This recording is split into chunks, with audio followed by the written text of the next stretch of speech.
So, I learned a thing just recently that I probably always should have known as a fan of comic books and comic book history. That is that the word Brainiac, a slang term for an intellectual, actually has its origins in the famous Superman villain who debuted in the 50s and not the other way around, like I always assumed. This is cool because it's just another one of the many ways that superhero comics, specifically Superman comics, have managed to penetrate the greater pop culture in ways that we couldn't even possibly imagine. I bring this up, of course, because I've been on something of a Brainiac kick recently. You'll remember back in December we learned that German actor Lars Eidinger will actually finally be able to bring the evil Cthulhu to life on the big screen for the first time ever. Isn't it crazy to think that it took this long for Brainiac to actually appear in a movie when he has been such a big part of Superman canon? It feels like we've gotten close several times to it happening, and then it didn't happen. Obviously, he showed up on TV numerous times before, but this just feels special, doesn't it? Now, when people in the press asked James Gunn, hey, what inspires your take on the Brainiac character, he ended up giving a strangely un-James Gunnian response where he basically said, well, you know, we're going to be taking some inspiration from the comics and some inspiration from the cartoons and some from the video games, so, you know, everything is on the table, and that's what's going to be going into this Brainiac. And it had me thinking there, okay, you know what, let's do something that we used to do over on the Elseworlds Exchange all the time. Let's look at a visual history of Brainiac, let's see what's gone into the character over the years, and let's kind of pick and choose the pieces that we personally would like to see make it into the big screen version. Okay, fun? Sound fun? Good.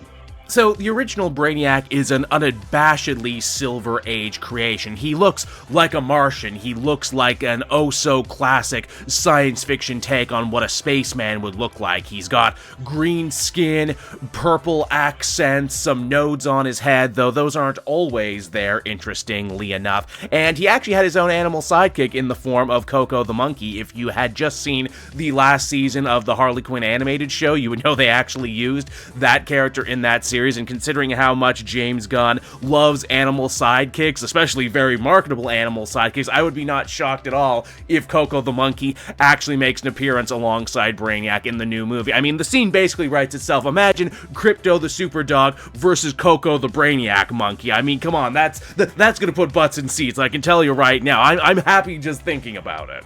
Surprisingly, a lot of Brainiac's gimmickry is present in his debut issue, and a lot of it wouldn't change over time. He travels around space, shrinking stuff down so he can put it inside bottles. In fact, in his debut issue, he bottles all of planet Earth, which is certainly a way to send a message to comic readers at the time that this is due to not be messed with and due to actually watch very closely. He really takes Silver Age Superman to the limit in this story, which is saying something for this era in time. This version of the character and this particular look is also one of the very first ones to ever get adapted outside of the comic books, be it in the Challenge of the Super Friends, where Brainiac is very clearly on the Legion of Doom, and also in the New Adventures of Superman cartoon. So I feel like for a lot of people out there, this has always been the version of the character that they see in their head. What do I think of this version of the character? It certainly has its place. I respect it from a historical context, but it doesn't really scream scary supervillain, does it? I always appreciate it when it comes back in certain forms, like in Brave and the Bold. I feel the character definitely belongs in stories like that, and I think that's where this version of the character definitely plays the best. I don't want to erase it completely, but it's not the visual language that I want to see translated to the movies. Brainiac's next big visual overhaul comes in the 80s, and when I say big, I really do mean big. Now, he's completely ditched the green Martian Moon Man aesthetic and instead has adopted a full-on robotic, almost Terminator-esque War of the Worlds-esque form.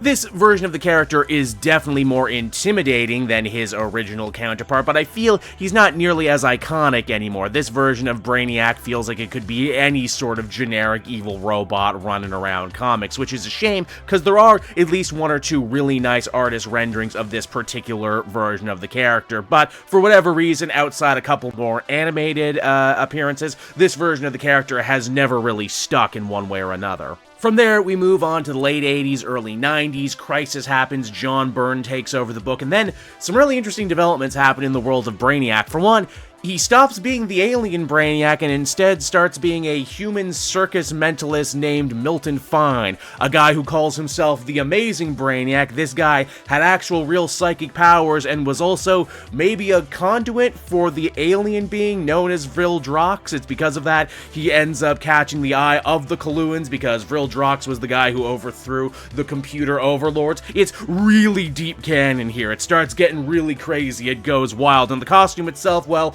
looks exactly like it is. It looks like a mentalist. He looks like a guy from the circus now. He is quite literally a mustache-twirling villain, something that he never was before.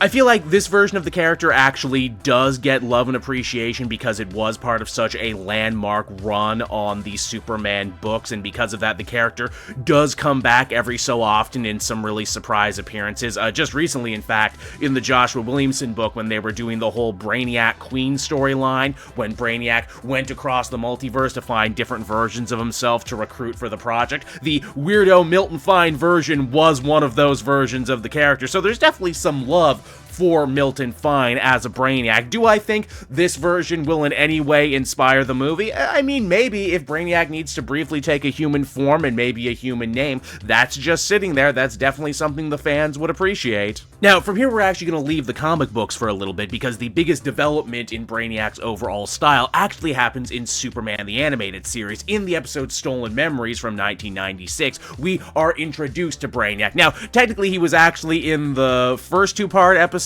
because they actually changed Brainiac's origin here in a big way, to where now he's kind of the AI computer who helped ran Krypton, but once he realized Krypton was screwed and was going to blow up anyway, he went out of his way to try and protect himself and make sure that he survived the destruction of the planet. This is the first version of the character that I ever saw. This is the one that's absolutely burned in my mind, and to this day, when I read the character in the comics, I read it in the Corey Burton voice, and I'm sure I'm not alone in that.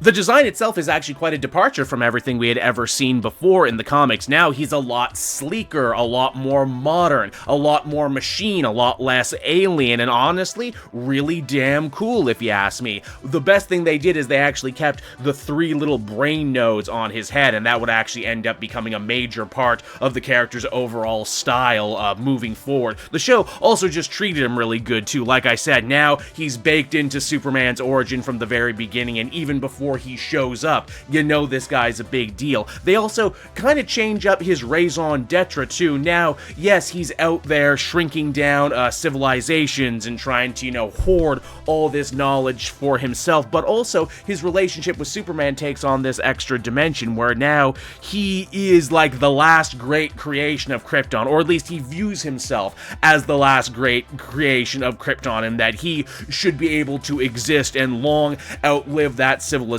where of course Superman is literally called the last son of Krypton, and so you have these two opposing forces battling for how the civilization of Krypton will be remembered moving forward. Will it be a legacy of hope or a legacy of death and putting stuff in little bottles? If anything ends up inspiring the movie version of the character, I mean, it has to be this. The animated series has left such an indelible mark on the fandom, and again, like I said, I know when I read the character, I read it in the Corey Burton voice, and I wouldn't be shocked if Lars' performance takes a little bit of that weird inhumanity that Burton brought to the character in the cartoon. So influential would the animated series version of Brainiac be, we will actually see it bleed back over into the comics for not one, but 2 brand new versions of Brainiacs. One, we got Brainiac 2.0 Vril Drox. This is from 98 to about 2001. This one was a Coluan intelligence in an android body, because that's another thing Brainiac can do. You can never really defeat him because he can keep uploading himself to different bodies, which is definitely a cool concept that I hope we see the movies adopt. Again, how can you kill a guy who can just escape back into the cloud anytime he wants to be a threat for another day?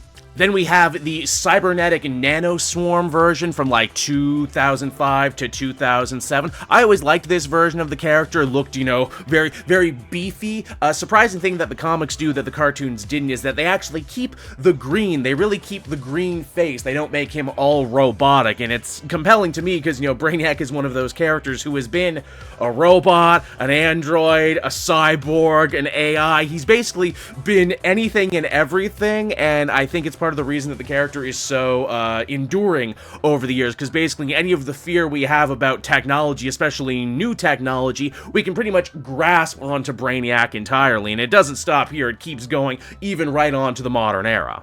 Perhaps, though, the most important update into the Brainiac character, and especially in the design, this is the design that we are more or less still living with today, is the Geoff Johns Terror of Kandor version from 2008 to 2011-ish, give or take. This is a version that really, I think, does a good job crystallizing everything that came before. It's got the purples and the greens, he's got a bunch, more mechanical stuff hanging off him, but he is tangible. He's a real tangible threat, feels like you could reach out and touch him. And perhaps the most interesting thing about this version of the character, he's got rolled up sleeves. This Brainiac is really forward on the forearms, which is an interesting kind of character piece that you don't normally see in art there, where it's like, yeah, let's really accentuate the fact that he has forearms. But then again, this is also a Brainiac who isn't afraid to start throwing hands. This is a version of the character, too, that is just as much a villain to Superman as he is to Supergirl, given his connection to Kandor and the Bottle City and everything. And I think, as we can already tell from what little trailer stuff we've seen for the upcoming Supergirl movie, that clearly Brainiac's going to be involved in that story too, and so this new movie version of Brainiac is going to be a threat for the entire Superman family. If you twisted my arm and said, what version of the character do I think we are going to get in the new Superman movie? Yeah, this is definitely the one I think we're going to get. I think this is the era of comics that James Gunn really likes. I think it's the iconography that fans are going to recognize. We've kind of already seen takes on this version of the character adapted for TV, so it only makes sense that they would probably want to build on this particular version of the character, given what we already know. I'd be remiss, too, if I didn't mention the new 52 version of Brainiac. This one is fine. I get a real, Emperor vibe off him, with the cloak and everything. This is a version of Brainiac who experiments on himself, if I am remembering that bit correctly. It's not bad. We could have the cloak on screen, and I wouldn't absolutely hate it, but I don't think this is anyone's favorite version of the character, or indeed favorite version of Superman. Now, another thing we haven't really talked about in regards to Brainiac is that it's not just the costume, it's not just the Bottle City, it's not just the overall alien look. He also has another piece of accoutrement that I feel kind of has to follow him everywhere, much in the same way Superman has his Fortress of Solitude, or Batman has his utility belt. Brainiac has his skull ship, which has also undergone a lot of evolution over the years. When it started, it was just a flying saucer. Then it became a big creepy skull with tentacles. Why? Well, because he's a supervillain, and that's something a supervillain would ride around. And hell, I think in later versions of the craft's origin, they made a big point to say that Brainiac maybe dreamed this version of the ship. Yes, he's an android who dreams. Yes, wrap your mind around that. He dreamt the ship from an older continuity, because even they couldn't really explain why an alien rides around in a skull ship. He just does, and it's awesome. And I mean, come on, who doesn't want to have the skull ship in a movie? I mean, that's a perfect place to have your big third act battle scene there. And also, too, hey, it's very toyetic. Buy the Brainiac figure, buy his big skull ship, too. Again, that's just movie making 101, am I right? I should probably talk about the video games, too, because we get two very radically different versions of Brainiac in two really big DC games. The Injustice universe, again, gives us a version of the character that is kind of a synthesis of everything that's come before. This one is really creepy. He's got a lot of tentacles. He speaks with that kind of inhumanity, but he has a very expressive face, which is very cool. I like the costume. This is cool. If they were to adapt this one into movie form, I wouldn't be offended at all. I think it's a really good take on Brainiac. Then you have Suicide Squad Kills the Justice League. This, again, probably no one's favorite version of Brainiac, but I do kind of see what went in to trying to realize this version of the character. Way more organic, way more kind of purple crystal protrusions, which plays into the plot of the game. It's also not the only Brainiac. There's a whole bunch of other Brainiacs you gotta kill, because Brainiac is part of a whole line of Brainiacs. There's Brainiac 5, then there's the good Brainiac of the future. Again, I don't know how much of that is gonna make it into the movie. I don't hate the Suicide Squad Kills the Justice League version of Brainiac. I don't love it either, and I don't see this one playing that big of an inspiration when it comes to the movies, but that's just me.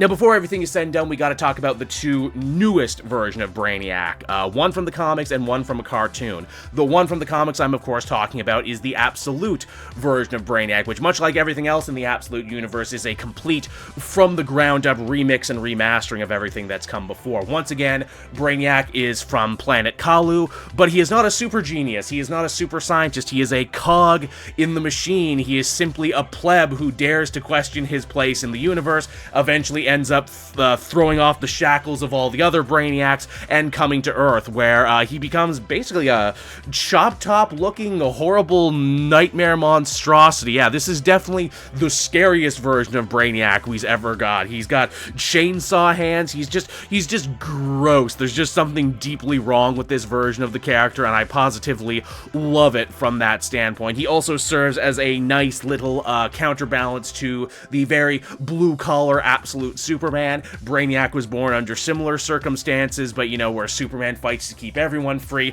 Brainiac is kind of just perpetrating the same thing that was perpetrated to him. There's also a lot of New Age AI fear all tied up into this new version of Brainiac, because the Lazarus Corporation and Ra's al Ghul uses him to run basically every part of their day-to-day life. That's where he is in the first couple volumes. He's broken away now and is doing his own thing, and I feel like Jason Aaron is going to be taking this version of Brainiac into some, you know, weird out there places, and I, for one, personally cannot wait to see where they go with them.